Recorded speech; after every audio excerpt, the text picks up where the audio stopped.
Hey kids, welcome back to my channel. कैसे हैं आप सब बच्चों? उम्मीद करती हूँ आप सब अच्छे होंगे। तो ये देखिए बच्चों, आज का जो हमारा वीडियो है वो है 3rd क्लास के स्टूडेंट्स के लिए। यहाँ पर आप अपनी क्लास के साथ मेंशन कीजिए अपना सेक्शन, यहाँ पर आपका नाम और यहाँ पर आपकी टीचर का नाम। बच्चों, आज की जो हमारी वर्कशीट है वो है इंग्लिश की वर्कशीट और ये वर्कशीट नंबर है 144। ये आपकी 30 तारीख की वर्कशीट है बच्चों। तो और आपकी जो इंग्लिश की बुक है मैरीगोल्ड, उसका जो चैप्टर है पपी एंड आई, पोएम जो है उसकी, ये जो वर्कशीट है उसी पोएम पर आधारित है।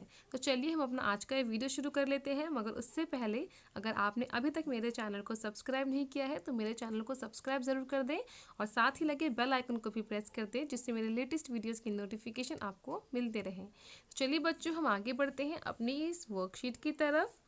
Good morning, kids. Hope you are doing well. Let's read and enjoy the poem Puppy and I from the book Marigold. तो आपकी जो बुक है मैरीगोल्ड, उसका जो पोएम है पपी एंड आई, उस पोएम को हम रीड करते हैं और इन्जॉय करते हैं और उससे रिलेटेड जो यहाँ पर कुछ क्वेश्चंस हमसे जो पूछे गए हैं हम उनके आंसर भी करेंगे, ठीक है। मगर उससे पहले आपको पढ़नी है अपनी वो पोएम, और पोएम को पढ़कर उसके बाद हम इस वर्कशीट को काम कंप्लीट करेंगे, ठीक है बच्चों। तो यहाँ देखिए question number 1, now let's complete the story based on the poem. अगर आपने पोएम ठीक से पढ़ी है तो आप इस स्टोरी को कंप्लीट कर सकते हैं बहुत इजीली। यहाँ पर हमको कुछ दे रखे हैं हिंट बॉक्स, ठीक है। यहाँ पर हिंट बॉक्स में हमें बहुत सारे ऐसे शब्द दे रखे हैं, ऐसे वर्ड्स दे रखे हैं जो यहाँ पर हम इनमें फिल कर सकते हैं, ठीक है।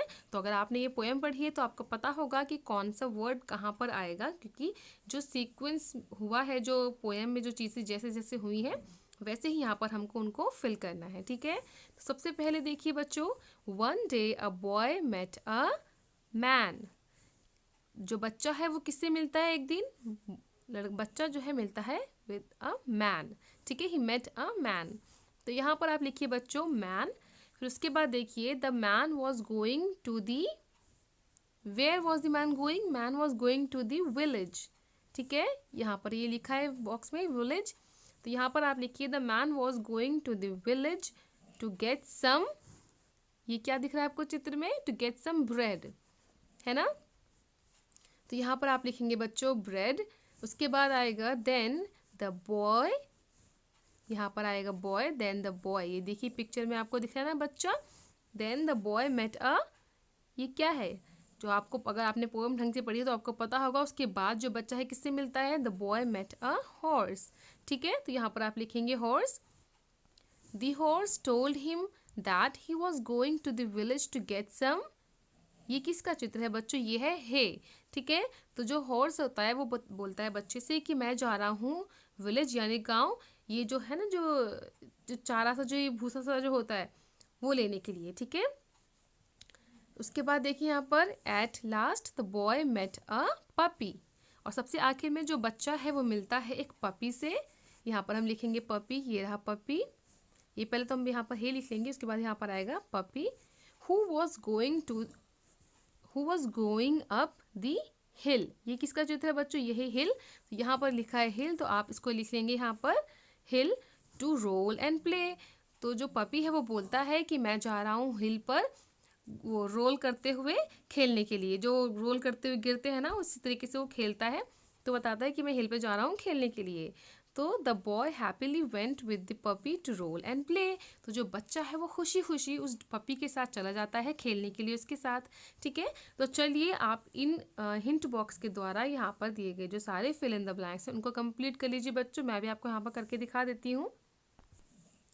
तो ये देखिए बच्चों, इस तरीके से हमने यहाँ पे सारे जो फिल इन द ब्लैंक्स उनको फिल कर दिया है। सबसे पहले में है मैन, उसके बाद है विलेज, उसके बाद है ब्रेड, फिर boy, horse, hay, puppy and hill, ठीक है। तो इन हिंट बॉक्स में दिए गए वर्ड्स की हेल्प से हमने यहाँ पर इन फिल इन द ब्लैंक्स को फिल कर लिया है, ठीक है। चलिए अब हम आगे बढ़ते हैं क्वेश्चन नंबर 2 की तरफ। यहाँ देखिए the young one of a dog is called a puppy, तो जो डॉग का बच्चा, जो डॉग का जो बेबी होता है, बच्चा जो होता है, उसको हम क्या बोलते हैं? उसको हम बोलते हैं puppy. Match the young ones given below with their correct parent, can you bring them together by matching them. अब हमें क्या करना है? हमें यहाँ पर जो बच्चे हैं उनको उनके पेरेंट्स से मैच करना है। ये जो जानवर यहाँ पर दिए गए हैं बच्चों, हमको उनको मैच करना है उनके पेरेंट्स से, ठीक है। तो चलिए हम इनको यहाँ मैच कर लेते हैं। तो सबसे पहला जो चित्र है वो है एक लायन का। तो जो लायन का जो बेबी होता है उसको हम कहते हैं कब, ठीक है। तो हम यहाँ पर इसको लायन को मैच कर देंगे कब से। फिर सेकंड जो हमारा यहाँ पर एनिमल है ये है शीप। तो जो शीप का जो यंग वन होता है, जो शीप का जो बेबी होता है वो होता है बच्चों लैम्ब, ठीक है। तो यहाँ पर हमने ये रहा लैम्ब, हमने यहाँ पर इससे लैम्ब से इसको मैच कर दिया। अब लास्ट जो है वो है काव। तो जो काव के यंग वंस होते हैं बच्चों उनको हम बोलते हैं काव्स, ठीक है। तो यहाँ पर हमने जो काव का जो बछड़ा होता है उसको मिला दिया इससे, इसको बोलते हैं काव्स, ठीक है। तो इस तरीके से आप इनको कंप्लीट कर लीजिएगा बच्चों, और ये आप इनको पढ़िए और बोल के याद करने की कोशिश कीजिए कि लायन के यंग वंस को, शीप के यंग वंस को और काव के यंग वंस को हम क्या कहते हैं, ठीक है। चलिए अब हम बढ़ते हैं क्वेश्चन नंबर 3 की तरफ। Certain animals can be kept with us in our homes such as a dog, ठीक है। जो बच्चों कुछ एनिमल्स जो होते हैं वो हम उनको अपने घर पर भी रख सकते हैं, जैसे कि डॉग, कुत्ता, ठीक है। बिकॉज दे आर हार्मलेस, क्योंकि हम इनको अपने घर पे क्यों रख सकते हैं, क्योंकि जो डॉग होते हैं वो हमें कोई नुकसान नहीं पहुंचाते, वो हार्मलेस होते हैं। And also helpful to us, और हमारे लिए बहुत मददगार भी साबित होते हैं, हमारी बहुत हेल्प करते हैं। They are called domestic animals, और इनको हम क्या कहते हैं, इनको हम कहते हैं domestic animals. While there are certain animals which can not be kept at home, और उसी तरीके से कुछ ऐसे जानवर भी होते हैं जिनको हम अपने घर पे नहीं रख सकते। The forest is their home, तो जो जंगल होता है वो इन एनिमल्स का होता है घर। फॉर एग्जाम्पल अ लायन, जैसे कि होता है एक शेर, ठीक है। जो शेर होता है they are known as wild animals, इनको हम क्या बोलते हैं, इनको हम बोलते हैं वाइल्ड एनिमल्स, जिनको हम घर पे नहीं रख सकते, ठीक है। इनका घर होता है जंगल, और ये थोड़े से हमारे लिए हार्मफुल होते हैं, ठीक है। थोड़े से नहीं, बहुत ज़्यादा हार्मफुल होते हैं हमारे लिए। Some animals have been mentioned in the help box below. Let's send the domestic animals and the wild animals to their right place. अब यहाँ पर देखिए बच्चों, यहाँ पर हमें जो हेल्प बॉक्स दे रखा है, यहाँ पे हमें दे रखे हैं कुछ डोमेस्टिक एनिमल्स और कुछ वाइल्ड एनिमल्स। तो यहाँ पर हमको इन एनिमल्स को कैटेगराइज करना है डोमेस्टिक एनिमल्स में और कुछ को वाइल्ड एनिमल्स में, ठीक है। यहाँ पर जो हेल्प बॉक्स में, हिंट बॉक्स में जो हमें एनिमल्स के नाम दिए गए हैं, तो चलिए हम इनको कैटेगराइज कर लेते हैं कि कौन से जो एनिमल्स हैं वो डोमेस्टिक एनिमल्स हैं और कौन से जो हैं वो हैं वाइल्ड एनिमल्स, ठीक है। तो जैसे कि जो डोमेस्टिक एनिमल्स होते हैं वो हमारे लिए हार्मफुल नहीं होते, वो हमें नुकसान नहीं पहुँचाते हैं, उनको हम आराम से पाल सकते हैं, वो हमारे लिए बहुत ज़्यादा हेल्पफुल भी होते हैं, ठीक है। इसी तरीके से जो वाइल्ड एनिमल्स होते हैं उनको हम पाल नहीं सकते, वो हमारे लिए बहुत हार्मफुल होते हैं, और इनका घर जो होता है वो फॉरेस्ट होता है, यानी जंगल होता है, ठीक है। तो जो सबसे पहला यहाँ पर एनिमल हमको यहाँ पर लिख कर दिखा रखा है वो है बच्चों जैकल। तो जैकल जो है वो एक वाइल्ड एनिमल है। तो यहाँ पर जो ये है, यहाँ पर हम इसको लिखेंगे जैकल को। फिर सेकंड देखिए, सेकंड जो है वो है फॉक्स। तो जो फॉक्स है बच्चों वो भी एक वाइल्ड एनिमल है, वो एक डोमेस्टिक एनिमल नहीं है, उसको हम अपने साथ नहीं रख सकते हैं, अपने घर में हम पाल नहीं सकते हैं, ठीक है। तो वो भी आएगा यहाँ पर फॉरेस्ट में। फिर उसके बाद जो थर्ड जो एनिमल है वो है टाइगर।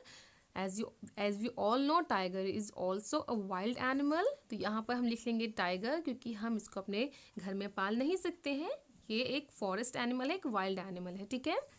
उसके बाद देखिए बच्चों जो काव है यानी जो गाय है वो एक है डोमेस्टिक एनिमल। तो यहाँ पर हम लिखेंगे काव को। उसी तरीके से बच्चों यहाँ देखिए काव के बाद है डॉग।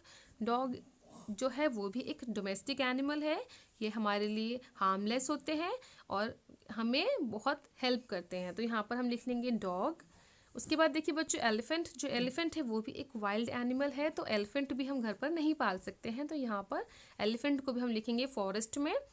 फिर उसके बाद है बियर। जो बियर है वो भी एक वाइल्ड एनिमल है, जो भालू होता है वो एक वाइल्ड एनिमल है, तो उसको भी हम यहाँ लिखेंगे फॉरेस्ट में, ठीक है। उसके बाद है शीप। तो जो शीप है वो एक डोमेस्टिक एनिमल है, हमारे काम आता है, ठीक है। तो यहाँ पर हमने यहाँ लिख लेंगे हम शीप। उसी तरीके से जो गोट है, बकरी, तो उसको भी हम डोमेस्टिक एनिमल में लिखेंगे, क्योंकि वो हमारे लिए मतलब हम उनको पाल सकते हैं, ठीक है, हम उनको अपने साथ रख सकते हैं।